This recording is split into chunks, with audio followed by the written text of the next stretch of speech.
इसलिए महापुरुषों का काम प्रेमियों जगाने का होता। आज भी आपको जगाया जा रहा। कैसे? कि नींद त्यागो जरा आँख खोलो, नींद त्यागो जरा आँख खोलो, नींद त्यागो जरा आँख खोलो, नींद त्यागो जरा आँख खोलो। कब तलक यूं ही सोते रहोगे, कब तलक यूं ही सोते रहोगे। पाप गठरी पटक दो जमी पर, पाप गठरी पटक दो जमी पर। कब तलक पाप ढोते रहोगे, कब तलक पाप ढोते रहोगे। प्रेमियों, ऐसा किसी ने नहीं कहा कि हम तुम्हारे पाप कर्मों को उतार देंगे या माफ कर देंगे। ऐसा किसी शक्ति का उपदेश नहीं है। ये केवल समर्थ महाशक्ति बाबा जय गुरुदेव जी महाराज का, बाकी किसी का। क्योंकि जिनको भगवान आपने माना, त्रेता के राम, द्वापर के कृष्ण, उन्होंने तो किसी को नहीं माफ किया। राम का इतिहास कहता है उन्होंने अपने सगे पिता को नहीं माफ किया। दशरथ को अपराध क्या था कि धोखे में भक्त श्रवण कुमार की हत्या हो गई।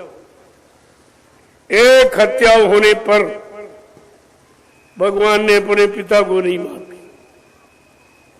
तुम्हारा तो कोई ऐसा रिश्ता है नहीं उनसे, और तुम पाप के सिवा और कुछ करते ही नहीं हो। देखो कितनी बड़ी बात है। बहुत लोगों ने सिफारिश की, भगवान आपके पिताजी हैं, माफ कर दीजिए, ये तो धोखे में अपराध हो गया। कहते नहीं भाई, धोखा होगा कुछ नहीं। अगर शरीर से किया है तो शरीर से किया गया कर्म में कभी माफ नहीं कर सकता, कोई हो, सबके लिए। ये मैं नहीं माफ कर सकता। जब भगवान ने अपने पिता को नहीं माफ किया, एक धोखे में हत्या हो गई। तुमने अपने मानव जीवन में कितने मुर्गे काटे, कितने बकरे काटे, कितनी मछली मारी, कितने अंडे फोड़े, कितने गर्भपात करके मासूम बच्चों की हत्या किए हुए बैठे हो। बोलो तुम्हें कौन सा भगवान माफ कर देगा? कभी भगवान का इतिहास पढ़ा है? कौन माफ कर देगा? दूसरी घटना क्या है कि कुंभकर्ण को नहीं माफ किया। कारण क्या था? वो शराब पीता था, मांस खाता था। रामचरित मानस तो प्रशंसा करती, कुंभकर्ण सब नहीं बलवंता, कुंभकर्ण के समान कोई धरती पर बलवान नहीं है। लेकिन भगवान राम ने ये विशेषता नहीं मानी, कहा उसका गंदा खान पान है, लिया जाए उसका वध कर दिया। अब आप विचार करो कि अगर भगवान राम का कानून लगा दिया जाए आज, तो तुम समाज परिवार में रहने वाले कितने लोग बचोगे? तुम सब शराबी को ही होगे। तुमने कुंभकर्ण के वध का परिणाम नहीं पढ़ा और नहीं समझा। तुम्हारी रामचरितमानस में सब लिखा पढ़ी रखी। अगर पढ़ लेते तो इस दोष से, इस सजा से बच जाती है। लेकिन आपने पढ़ा ही नहीं, कोई नहीं जानकारी रखी। तीसरी घटना क्या है? बाली का वध। ये भगवान राम के जीवन की 3 घटनाएं। अगर इनको आप पढ़ लेते तो अपने जीवन में कभी आप ऐसी कोई घटना नहीं होने देते कि हमको भी सजा मिल जाएगी। लेकिन आपने कुछ नहीं, कुछ भी नहीं माना। लेकिन भगवान राम ने ऐसे नहीं माना, कानून बना के मारा। कानून बना के मारा, बगैर धारा के सजा नहीं सुनाई जाती, तो उन्होंने धारा बना दी। रामचरितमानस में गोस्वामी महाराज ने लिखा कि बाली का वध क्यों किया? सुग्रीव को मित्र बना करके फिर बाली को संहारा क्यों? एक भाई को मित्र बनाया, दूसरे का वध कर दिया। कारण क्या?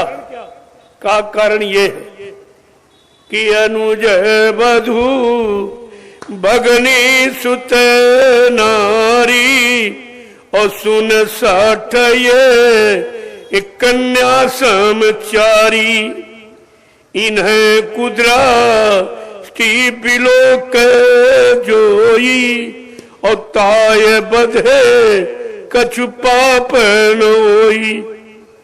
ये कानून भगवान राम ने बनाया। अनुज बधू माने छोटे भाई की स्त्री, ये बहू के समान होती।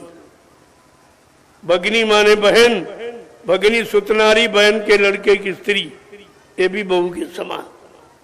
और कुंवारी कन्या, ये चारों निजी कन्या देवी के समान।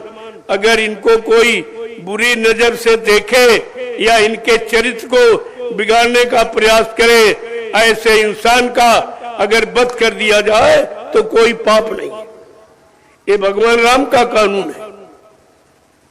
अगर ये कानून लगा दिया जाए तुम लोग बचोगे?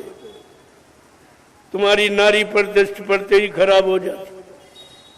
तुम तो अपने आप को सुधारे नहीं सकते। इसलिए कलयुग में संत पधारे ये गंदे कमजोर भोगी विलासी जीवों को ठीक करने के लिए, इनको भी सत्य के रास्ते पर चलाने के लिए वो कलयुग में संत पधारे। और भगवान ने यही कानून नहीं, एक कानून और बनाया। अगर ये भगवान के कानून पढ़ लेते तो तुम सजा के अधिकारी कभी नहीं होते। लेकिन आपने तो पढ़ा नहीं कुछ। क्या लिखा है कि जननी सम जानो पर नारी और धन पर विष से विष भारी। ये तो और कठिन पूजा है। अरे कलयुग में ये पूजा है, ये छापा तिलक जनेऊ चंदन मंदन अत्थर पत्थर पानी, ये पूजा नहीं है। पूजा का मतलब पुण्य जा, जिससे पुण्य दया सेवा के भाव पैदा हो, वो पूजा वहीं से प्रारंभ हो जाती। तुम्हारे तो भाव सबके गंदे, कैसे पूजा का? पराई स्त्री को अपनी मां जानो। देखिए कैसा लिखा, पराई स्त्री को मां के समान, पराया धन जहर का जहर मानो। और ये दोनों तुम्हारे बस की बात। ना पराई स्त्री को तुम मां की दृष्टि से देख सकते हो, इतने गंदे हो गए हो, और दूसरे के धन को तुम जहर नहीं मानोगे क्योंकि तुम लालची हो गए हो। ये दोनों काम तुम्हारे बस के नहीं। लिहाजा भगवान राम की पूजा करने का अधिकार तुमको नहीं। जो काल शक्ति जब उसकी पूजा करने के लायक आप नहीं हो तो संत दयाल की पूजा तुम कैसे करोगे? वो तो बिल्कुल आपके बस की नहीं। इसको जरा देखिए, पढ़िए, तुम्हारी समझ में आ जाएगा। लेकिन न किसी ने बताया और न तुमने जानने की कोशिश की। इसका मतलब क्या होता? ये राज किसी ने खोला नहीं हाथ। अगर खोल देते तो इनकी धर्म की दुकानें बंद हो जाती, कोई नहीं जानता मानता। गोस्वामी जी महाराज ने रामचरित की मानस की रचना इसीलिए की कि कोई जीवों को बहका न भरमा न पावे और धर्म में किसी को अलग न कर पावे और स्वार्थ लोभ लालच पैदा न होने पावे। इसलिए रामचरित मानस की रचना की। लेकिन वो तो बांची जा रही है। पढ़ा जाता अपने लिए, बांचा जाता दूसरे के। अगर तुमने पढ़ा होता तो अपने पर जरूर लागू करते, अपने पर लागू प्रयोग करते, हाथ पाक साफ निर्मल पवित्र होते तो संतों को जगाने में देर नहीं लगती। अब इतने गंदे हो कि गंदगी उठाने में समय लग रहा। कहते बाबा जी काम नहीं कर रहे। काम कैसे करें? तुम भी काम के लायक ही नहीं हो। कहा तुमको काम के लायक बनाया जाए। ये शाकाहारी का प्रचार क्यों हुआ? जब तक शाकाहारी नहीं होगे सदाचारी नहीं रहोगे, सदाचारी नहीं रहोगे ब्रह्मचारी नहीं रहोगे, और ब्रह्मचारी नहीं रहोगे तो शरीर में कोई शक्ति नहीं रहेगी। तो काम कैसे करो? बगैर शक्ति के भक्ति नहीं होती। भक्ति के लिए भी शारीरिक शक्ति चाहिए। वो शक्ति है ब्रह्मचर्य, इसके अलावा कोई शक्ति नहीं।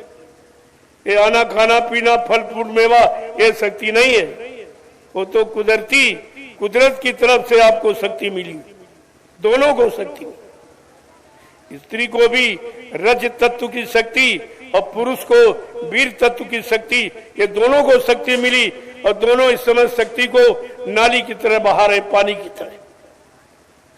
तरह बहा रहे। कोई फिक्र नहीं है हम ये क्या कर रहे। अरे ये शक्ति दोनों को प्रभु प्राप्ति के लिए मिली थी और तुम कहां खर्च कर रहे हो? भोगों में, जिनमें कुछ नहीं मिलना। भोगों से मिलना क्या, जाना। भोगों से कभी किसी को कुछ नहीं मिला, क्योंकि भोग शारीरिक शक्ति को नष्ट करने की क्रिया